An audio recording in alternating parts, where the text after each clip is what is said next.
welcome to another MPJ new rock album review show to half the cohorts, to our wonderful Pete and our amazing Chris. Welcome, gang. How are you guys today? All good? Yeah. I don't know why I asked that question. I've done about 7 shows with you, so this is the last one. But it had to be asked. There we go. So today we are reviewing Mumford Sons and Rushmere. Some rock fans out there will go, why are you reviewing them? They're not a rock band. But we think they might be what we call folk rock. Very interesting. It's debatable. And it's a journey, and we like to go on journeys, and I decided to kind of throw them in, so it'd be kind of interesting to see what a rock panel kind of make of it, really. Now, Pete, when I said to you, you've joined us for the first time, hopefully you'll be back, you said, I like a bit of Mumford & Sons, so we'll start with you then, shall we? What did you think of this album? Yeah, I remember when you called me, you proposed the idea of me being on here, and you said to me, you listed all the bands, and of course I got really hyped about Spirit Box, and it's still 90% of the reason that I'm here. But I do recall you saying, like, the only thing you're probably not going to enjoy listening to is Mumford & Sons.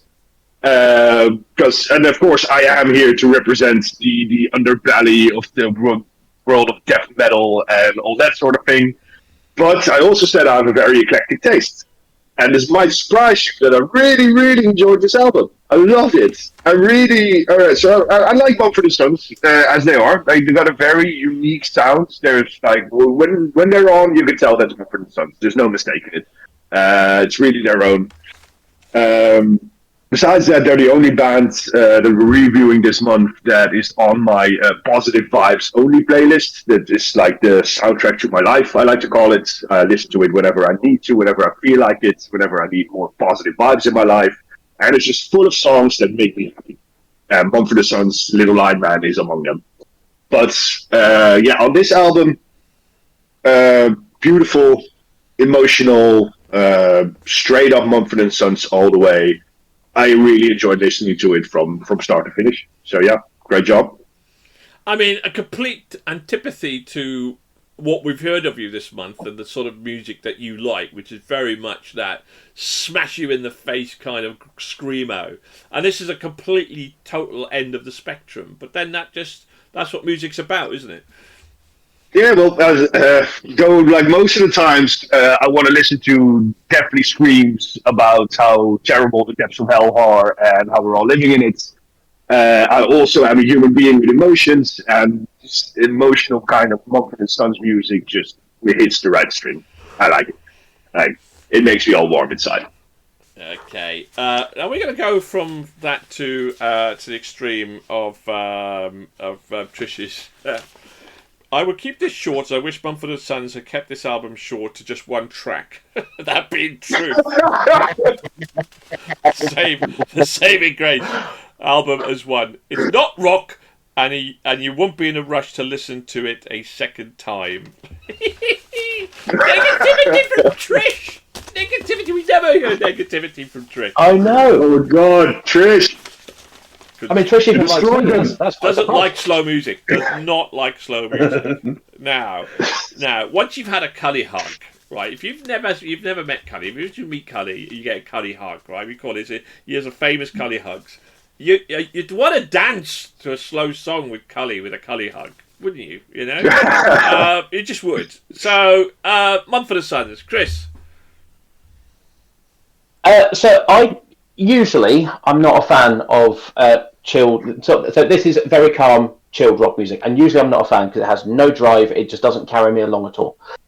The first half of this album actually did. I was really intrigued, but I was looking forward to listening to the rest of it. So stuff like Malibu through to Monochrome, basically the first 3.5-ish songs. I found it really interesting, and like you say, it's I don't want to start picking up my own hugs at this point, but it was just that kind of warm, calm, nice feeling, just being carried along for a journey. It's just like, this feels nice. Almost, I don't do this sort of thing, but almost just kind of felt like, regression back to childhood and knowing that you're warm and safe and everything like that. But then it kind of slowed down, and when it slowed down, it lost me a little bit. I was kind of, almost to what people were saying, no, put this on in the background when you've got other things to do, and you need to make sure you don't feel any real emotion to it whatsoever. It just kind of brought it down. It's a nice filler music, effectively, which is unfortunate. I don't think they deserve that description, but that is what it kind of put me in mind of. I wouldn't necessarily agree with Trish that they should have kept it short to one song, but I think it is a saving grace that this was quite a short album from them, in that it couldn't feel old before you realised that you were kind of just being carried along by it. So there's an ironically named song called Anchor, and I'll finish on that. Okay.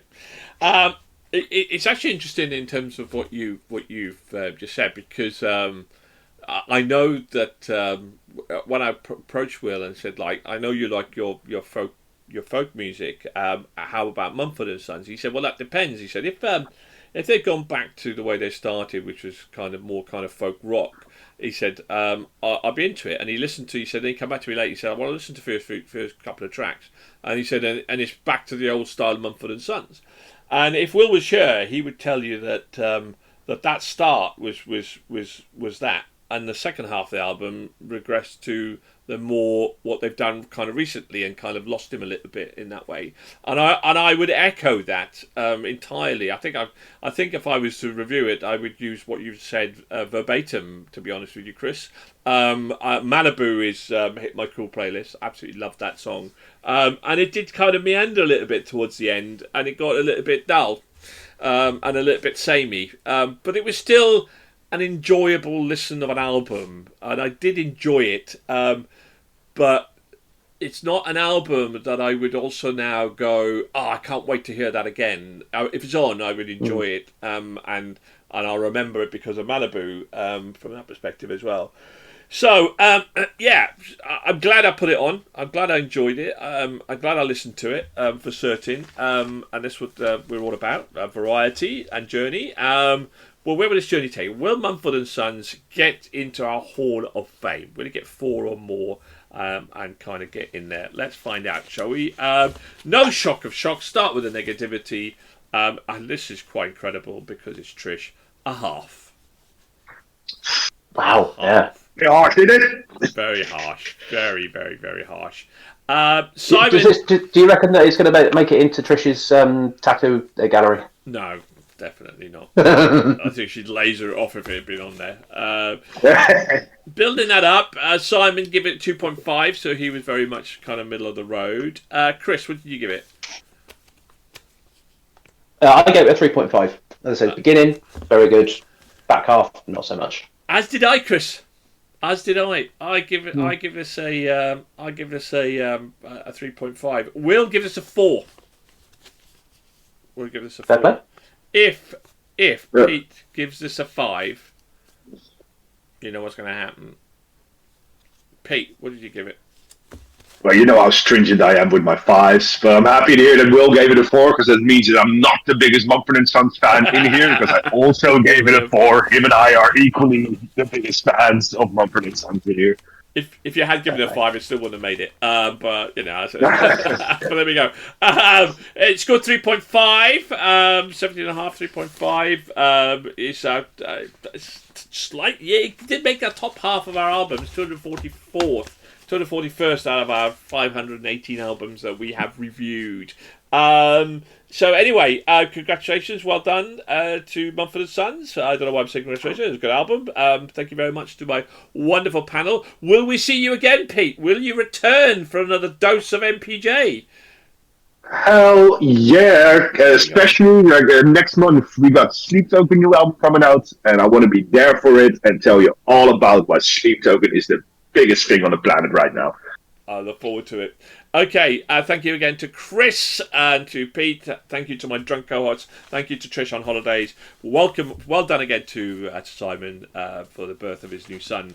And we'll get yourself out of that ditch and get you to the MPJ stuff. Being a hangover is not. He was out with Lauren and stuff over the weekend, so it's not good enough. Thank you very much, everybody. Keep on rocking. Hit the like and subscribe button. What do you think of Mumford & Sons? Leave your comments below. Goodbye. Keep rocking. Bye-bye.